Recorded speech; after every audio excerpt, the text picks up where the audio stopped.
Welcome बच्चों। यहाँ पर 9th में जो सेकंड पुस्तक लगी हुई है कृतिका, तो कृतिका के अंदर यहाँ लेसन नंबर 2 लेकर के आए हैं, जिसका शीर्षक है मेरे संग की औरतें।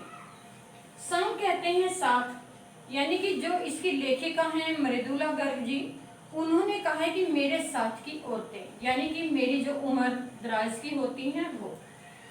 तो यहाँ पर हम जो कहानी है उस कहानी का सार करवाते हैं। सभी बच्चे ध्यान से सुने और अपने पास अपनी नोटबुक और साथ में पेन पेंसिल लेकर के बैठेंगे, ताकि आप उनके जो कठिन शब्द आते हैं वो बीच में लिखते रहें।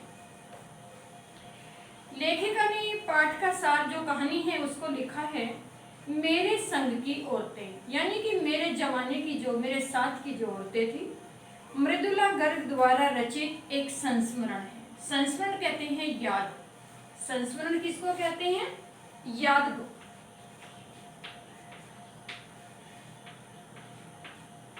संस्मरण कहते हैं याद। तो यहाँ पर उन्होंने कहा है, जिसमें उन्होंने स्पष्ट किया है कि परंपरागत कहते हैं जो रीति रिवाजों के साथ होता है, उसको जीवन व्यतीत करते हुए भी जैसे लीक से हटकर, लीक कहते हैं एक रीति होती है भाई, इससे सीमा, लीक होता है सीमा,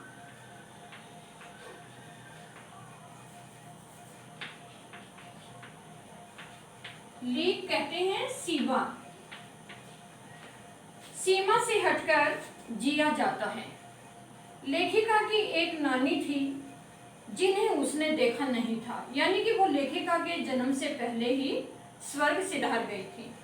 लेखिका की माँ के विवाह से पूर्व ही उनकी मृत्यु हो गई थी। लेखिका की नानी एक परंपरागत कहते हैं अपने रीति रिवाजों में ढली हुई, अनपढ़ तथा पर्दे में रहने वाली स्त्री थी।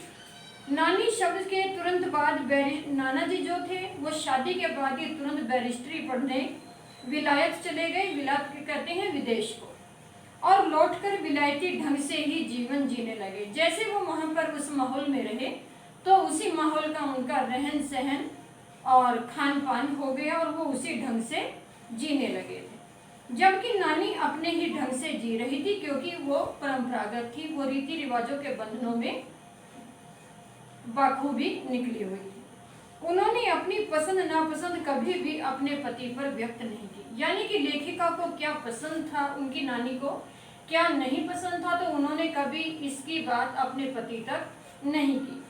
जब नानी मरने वाली थी तो उन्होंने अपनी 15 वर्षीय अविवाहिता जो उसकी बच्ची थी बेटी की चिंता ने पर्दे का लिहाज छोड़ दिया, यानी कि वो परंपरागत में ढली हुई पर्दा करने वाली एक सीधी सादी औरत थी। जब उसने ये देखा कि मेरे पति तो विलायती ढंग में रंगे हुए हैं, इन्हें तो अपने बच्चों का ख्याल ही नहीं है, तो उन्होंने क्या काम किया कि उस वक्त उन्होंने पर्दे का लिहाज छोड़ करके और वो विवश होकर के बाहर निकल आई।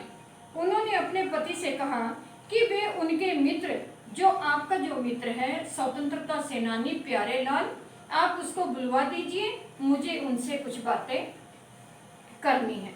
वे उनकी बेटी का विवाह किसी स्वतंत्रता सेनानी से ही करवाना चाहती हैं।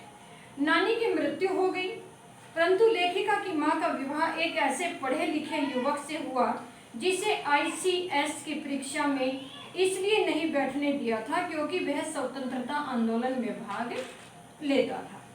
लेखिका की मां बहुत ही कोमल तथा सुकुमारी महिला थी। कोमल कहते हैं जैसे नर्म दिल की। उन्हें पति के स्वतंत्रता सेनानी होने के कारण गांधी जी के आदर्शों का पालन करते हुए हमेशा सादा जीवन, सादी और खादी की साड़ी पहननी पड़ती थी। ससुराल वालों की आर्थिक स्थिति अधिक सुदृढ़, यानी कि मजबूत नहीं थी। सुदृढ़ कहते हैं यहाँ पर मजबूत, सुदृढ़ होती है मजबूत, यानी कि बहुत अच्छी भी कह सकते हैं, मजबूत थी। परंतु वे इसी बात से प्रसन्न थे और उनके समधी पक्के साहब थे। लेखिका की माँ की सुंदरता, नजाकत कहते हैं शर्माना, नजाकत होता है शर्माना,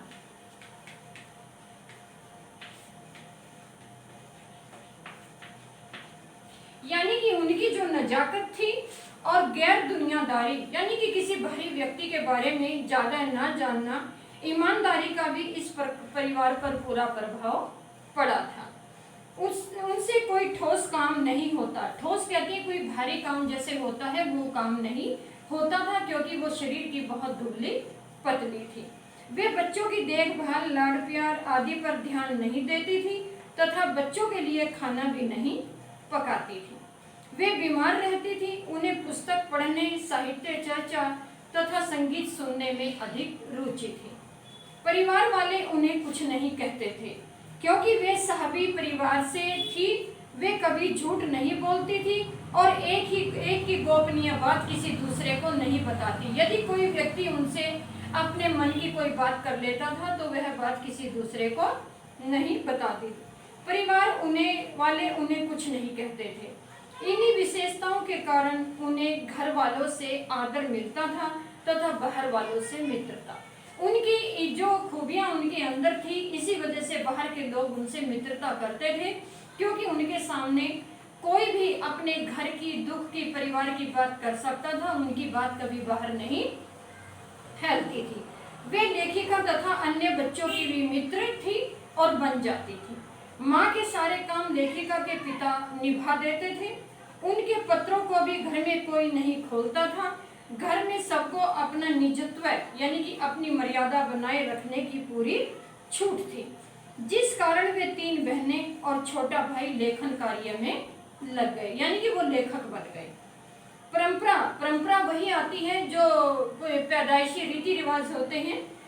हटकर जीने वाली लेखिका की जो परदादी थी, उनका व्रत था कि यदि कभी उनके पास 2 धोती होंगी तो वो एक को दान कर देंगी, यानी कि वो अपने को किसी भी रंग ढंग में इतना नहीं रखना चाहती थी ताकि वह मैं गुलामी का जीवन जी सकूं। तो वे तीसरी धोती को दान कर देंगी। उन्होंने लेखिका की माँ के पहली बार गर्भवती होने पर मंदिर में जाकर के मन्नत मांगी थी कि मेरे घर में लड़की होनी चाहिए, जबकि हर कोई व्यक्ति ये मन्नत मांगता है कि मेरे घर में लड़का होना चाहिए। उन्होंने अपनी इस इच्छा को सबके सामने भी व्यक्त कर दिया, यानी कि मंदिर में मन्नत मांगने के बाद वो घर में सभी सदस्यों के सामने बोल आई कि मैंने लड़की की मन्नत मांगी है। इसका परिणाम यह हुआ कि माँ ने 5 कन्याओं को जन्म दिया। दादी ने 1 कन्या की मन्नत मांगी थी, लेकिन भगवान ऐसे प्रकट हुए कि एक के बाद एक 5 कन्याएं पैदा हुई। लोगों का मानना था कि हमारी दादी के जो तार हैं वो सीधे सीधे भगवान से जुड़े हुए हैं। इधर से वो घंटी बजाती हैं, उधर से वो तथास्तु की आवाज यानी आशीर्वाद की आवाज आती है। एक बार किसी विवाह के संदर्भ में सभी पुरुष गांव से बाहर गए हुए थे। यहाँ पर एक जानी चोर का किस्सा आपने सुना होगा, तो वही किस्सा यहाँ कहानी में बताया गया। एक दिन घर वाले सभी पड़ोस में किसी शादी में सब गए हुए थे और सब जो घर की औरतें थी वो रनवास में गई हुई थी, यानी कि रात को जो गाना बजाना, महिला संगीत जिसको बोल देते हैं, वो उसमें गई हुई थी। माँ ने सोचा कि घर में कोई नहीं है, तो उन्होंने क्या काम किया कि वो दूसरे कमरे में जाकर के सो गई। अपने कमरे में नहीं सोई क्योंकि यहाँ से शोर आ रहा है और मेरी नींद खराब हो रही है, तो वो दूसरे कमरे में जाकर के सो गई। तो इसी प्रकार वहां पर एक कोई चोर होता है तो वो सेंध लगाकर घर को अकेला पाकर घर के अंदर घुस जाता है। तो माँ ने उनके पैरों की आवाज सुनकर पूछती है कि कौन है, कौन है? वो उनको आवाज लगाती है, उत्तर जी मैं। तो चोर जैसे डर गया और हकलाते हुए उसने कहा जी मैं। मिलने पर दादी ने उसे पानी पिलाने के लिए, जैसे उसने कहा कि जी मैं, तो दादी ने कहा कि कोई होगा कि चल मुझे पहले पानी पिला। पानी पिलाने के लिए कहा और लोटा उसको पकड़ा दिया। जो उसके सिरहाने एक लोटा रखा था वो चोर को पकड़ा दिया। उसने घबरा कर कहा कि माँ जी मैं तो चोर हूँ। तो माँ ने कहा कि चल जो भी कोई होगा पहले पानी पिला, पानी पिलाने का पुण्य ज्यादा होता है। दादी ने पानी पिलाने के लिए कहा। उसने घबराते हुए दादी के हाथ से लोटा ले लिया और दादी कहने लगी देखो अच्छी तरह धोकर भरना और मुख में से कपड़ा मत हटाना, क्योंकि रुमाल जो है लोटे के ऊपर रखती थी दादी, वो पानी छना हुआ पीती थी तो उन्होंने कहा कि देख पानी को छान करके भरियो और लोटा हाथ से नीचे मत रखियो, इसमें हाथ मत डुबाइयो। पहरेदार ने जब वह घबरा कर कहा, वो लोटा लेकर के चल पड़ा तो पहरेदार ने कुएं पर उनको देख करके पकड़ लिया। तो परदादी ने लोटे का आधा पानी पिया। जब वो लोटा पानी का लेकर के आया तो आधा पानी पीकर आधा स्वयं उसको दे दिया कि ले तू भी पी ले। घबराहट के मारे चोर को भी प्यास लगी हुई थी, उसने आधा लोटा पानी का पी लिया। और अब दादी कहने लगी, देख बेटा, एक लोटे से पानी पी करके हम माँ बेटा हो गए ना, अब तू चाहे चोरी कर चाहे तू खेती कर, तेरे को पता होना चाहिए मुझे क्या करना है। कहकर चोरी, तो दादी के बातों का चोर के ऊपर इतना गहरा प्रभाव पड़ा कि उन्होंने तुरंत ही चोरी छोड़ करके वो खेती करने लगा। सलाह दे डाली। 15 अगस्त 1947 को आज़ादी मिलने पर लेखिका इंडिया गेट पर चढ़कर आज़ादी का समारोह देखना चाहती थी, परंतु टाइफाइड के कारण न जा सकी। उस समय वह 9 वर्ष की थी। वह रोने लगी तो पिता ने उसे ब्रदर्स कराम जो कहकर चाहती थी, परंतु टाइफाइड के कारण न जा सकी। वह उस समय 9 वर्ष की थी। वह रोने लगी तो पिता ने उसे ब्रदर्स कराम जो उपन्यास पढ़ने के लिए दिया। लेखिका को पुस्तकें पढ़ने का विशेष शौक था। वह रोना छोड़कर पढ़ने लगी। इस पुस्तक में निहित बच्चों पर होने वाले अत्याचार, अनाचार का अध्याय उसे कंठस्थ हो गया। लेखिका में उसकी चारों बहनें लड़कियां होते हुए भी कभी हीन भावना से ग्रस्त नहीं हुई और सदा लीक पर चलने से इनकार करती रही। यानी कि जो बेटियां थी उन्होंने कहा कि वो दादी या माँ की तरह एक ही लीक पर नहीं चलेंगी, वो अपना जीवन आज़ादी से जिएंगी। इतना आगे कभी लेखिका ने कहा कि चारों बहनें लड़कियां होते हुए भी हीन भावना की कभी शिकार नहीं हुई और सदा लीक पर चलने से इनकार करते हुए। पहली लड़की लेखिका की बड़ी बहन मंजूर भगत थी, जिसका घर का नाम रानी था, जिन्होंने ये नाम विवाह के बाद लेखिका के बनने पर रखा था। लेखिका का घर का नाम उमा था, परंतु साहित्य जगत में मृदुला गर्भ हुआ। लेखिका से छोटी लड़की का घर का नाम गौरी बाहर का था, तो बाहर का चित्रा, पर वह कहती नहीं थी। चौथी रेणु और 5वीं अंचला थी। इन पांचों के बाद एक भाई हुआ जिसका नाम राजीव रखा। अंचला और राजीव भी लिखते थे। अंचला जो है वो अंग्रेजी में लिखती थी, परंतु राजीव हिंदी में ही लिखता था। इन चारों का लिखा परिवार से सभी पढ़ते हैं, परंतु लेखिका को उसकी ससुराल में कोई नहीं पढ़ता। इससे वह प्रसन्न है कि घर में कोई तो ऐसा हो जो सबकी आलोचना कर सके। कोई मेरी आलोचना नहीं करेगा। लेखिका अपनी उन बहनों की चर्चा करती है जो लिखती नहीं थी। चौथी बहन रेणु कार में बैठना सामंत शाही का प्रतीक मानती थी। वो सोचती थी कि गाड़ी के अंदर तो सामंत लोग बैठते हैं, जब आम पब्लिक सड़कों पर चलती है तो मैं क्यों नहीं चल सकती। इतनी बात सुनकर दोपहर में बस अड्डे से घर पैदल आती थी। जब अचला गाड़ी में बैठकर आती, रेणु ने बचपन में एक बार चुनौती दिए जाने पर जनरल थिमैया को पत्र लिखकर उनका चित्र मंगवा लिया था, जो एक मोटर सवार फौजी उसे घर आकर दे गया था। तब से आसपास के सभी बच्चे उसे मारने लगे थे। उसे परीक्षा देना भी पसंद नहीं था। स्कूल कक्षाएं तो अपने पास कर ली थी, परंतु बीए की परीक्षा न देने के लिए अड़ गई। उसने कहा कि मैं नहीं पढ़ूंगी बीए। पहले मुझे ये बताओ बीए कर लेने से क्या फायदा है, तो मैं आगे नहीं पढ़ सकती। उसका मानना था बीए करने से कोई लाभ नहीं। कोई लाभ है उसे सरकारी नौकरी व समाज में सम्मान पाने आदि के तर्क भी बीए करने के लिए प्रभावित न कर सके, और पिताजी की खुशी के लिए उसने बीए पास किया। सच बोलने में तो वह माँ से भी आगे थी। किसी भी भेंट की उसने अच्छी नहीं लगती थी। यदि कोई उसे इत्र भेंट करता तो वह कहती मुझे नहीं चाहिए, क्योंकि मैं रोज नहाती हूँ। इत्र तो वो लगाते हैं जो नहाते नहीं हैं। लेखिका की तीसरे नंबर की बहन चित्रा थी। वह कॉलेज में पढ़ती थी। वह स्वयं पढ़ने के स्थान पर दूसरों को पढ़ाने में अधिक रुचि रखती थी। इस कारण उसे परीक्षा में कम अंक मिलते थे। उसने स्वयं एक लड़के को पसंद करके अपने विवाह का निर्णय लिया था, जबकि उस लड़के के माता पिता तथा लेखिका के माता पिता को भी यह पता नहीं था। उसने उस लड़के को अपनी मुलाकात में ही अपना निर्णय बता दिया था। कि वह उससे विवाह करने के लिए तैयार हो गया था। लेखिका की सबसे छोटी बहन अंचला ने पिता के कथानुसार अर्थशास्त्र, पत्रकारिता आदि की पढ़ाई करके उनकी इच्छा के अनुरूप ही विवाह किया। वह भी परंपरा के अनुसार न चलकर 30 वर्ष की होते ही लिखने लग गई थी। उन सब बहनों में एक बात एक सी रही कि उन सब ने घर परिवार परंपरागत रूप से न चलते हुए भी परिवार को तोड़ा नहीं। शादी एक बार की और उसे कायम रखा। शादी के बाद लेखिका को बिहार के एक छोटे से कस्बे डालमिया नगर में रहना पड़ा, जहां फिल्म देखते समय स्त्री पुरुष को पति पत्नी होते हुए भी अलग अलग बैठना पड़ता था।